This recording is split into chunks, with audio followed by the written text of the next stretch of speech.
അപ്പോൾ നമ്മളിന്ന് പോകുന്നത് നമ്മുടെ കൊല്ലം തിരുമുല്ലവാരത്തുള്ള സമ്മറിൻ ബദൽഹേമിലാണ്. അപ്പോൾ ഞാനിവിടെ വന്നിരിക്കുന്നത് നമ്മുടെ ഇൻസ്റ്റാഗ്രാമിലെ കുറച്ച് ഇൻഫ്ലുവൻസേഴ്സ് ഒരുപാട് ഹൈപ്പിൽ വീഡിയോസ് ഇട്ടിരുന്നു. ഒരു യൂറോപ്യൻ എക്സ്പീരിയൻസ് എന്നൊക്കെയാണ് അവർ പറഞ്ഞിരിക്കുന്ന റിവ്യൂ. അപ്പോൾ നമുക്ക് അവിടെ കാണാനായിട്ട് പോവാം. അപ്പോൾ ഏകദേശം ഒരു 7 മണി കഴിഞ്ഞ് നമ്മൾ വീട്ടിൽ നിന്ന് ഇറങ്ങിയിട്ടുണ്ട്. ഇവിടെ ടിക്കറ്റ് ഫീസ് വരുന്നത് അഡൽട്ട്സിന് 200ഉം ചിൽഡ്രൻസിന് 100ഉം ആണ്.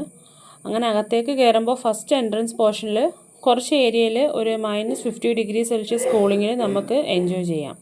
പിന്നെ നമ്മൾ എൻട്രി ചെയ്യുമ്പോൾ തന്നെ അവിടെ ഒരു ഗൈഡും കാണും.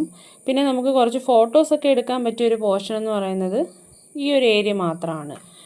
പിന്നെ അവിടുന്ന് അടുത്ത എൻട്രൻസ് വഴി നമ്മൾ ചെല്ലുമ്പോൾ ഒരുപാട് മിനിയേച്ചർ ബിൽഡിങ്സ് കാണാൻ സാധിക്കും. പിന്നെ ഓരോ പ്ലേസ് എത്തുമ്പോഴും ആ പ്ലേസിനെ കുറിച്ച് എക്സ്പ്ലെയിൻ ചെയ്യാനായിട്ട് അതിൻ്റെ കൂടെ ഒരു ഗൈഡും നമുക്ക് കാണും.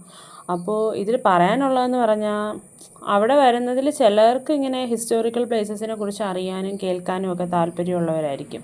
മറ്റ് ചിലർ ജസ്റ്റ് കണ്ട് എക്സ്പ്ലോർ ചെയ്തിട്ട് എൻജോയ് ചെയ്ത് പോകാനായിരിക്കും താല്പര്യം. അപ്പോൾ ഇതുപോലുള്ള ഗൈഡൻസ് ക്ലാസ്സുകൾ ബാക്കി എല്ലാവർക്കും എൻജോയ് ചെയ്യാൻ പറ്റണമെന്നില്ല. അതുപോലെ തന്നെ എല്ലാവർക്കും ഇഷ്ടപ്പെടണമെന്നില്ല. അപ്പോൾ ഞങ്ങൾ പോയതൊരു നോർമലി ഒരു വർക്കിംഗ് ഡേയിലാണ്. അപ്പോൾ വലിയ ക്രൗഡൊന്നും ഇല്ലായിരുന്നു. മേ ബി നമ്മളുടെ വീക്കെൻഡിലൊക്കെ നല്ല ക്രൗഡായിരിക്കാം, നമുക്കതിനെപ്പറ്റി അറിയില്ല. പിന്നെ എൻ്റെ ഒരു അഭിപ്രായം പറയുകയാണെങ്കിൽ 200 രൂപയ്ക്ക് ഒട്ടും വേർത്തല്ല.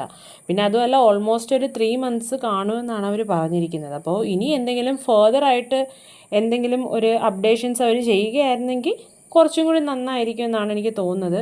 മേ ബി ചിലർ പറയുന്നു ഇനി ഒരുപാട് സ്റ്റാൾസുകൾ ഓപ്പൺ ചെയ്യും എന്നൊക്കെ പറഞ്ഞ് കേട്ടിട്ടുണ്ട് നമ്മൾ കണ്ടു വന്നതിന് ശേഷം. അപ്പോൾ ഓൾമോസ്റ്റ് ഇപ്പോൾ അവിടെ ഉള്ളതെന്ന് പറയുന്നത് ഒരു 2-3 സ്റ്റോളുകൾ മാത്രമാണുള്ളത്. പിന്നെ ഒരു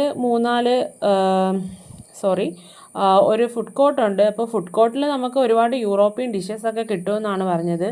പക്ഷേ ഞങ്ങളന്ന് പോയ ദിവസം ഇതുപോലുള്ള യൂറോപ്യൻ ഡിഷസൊന്നും ഞാൻ കണ്ടില്ല.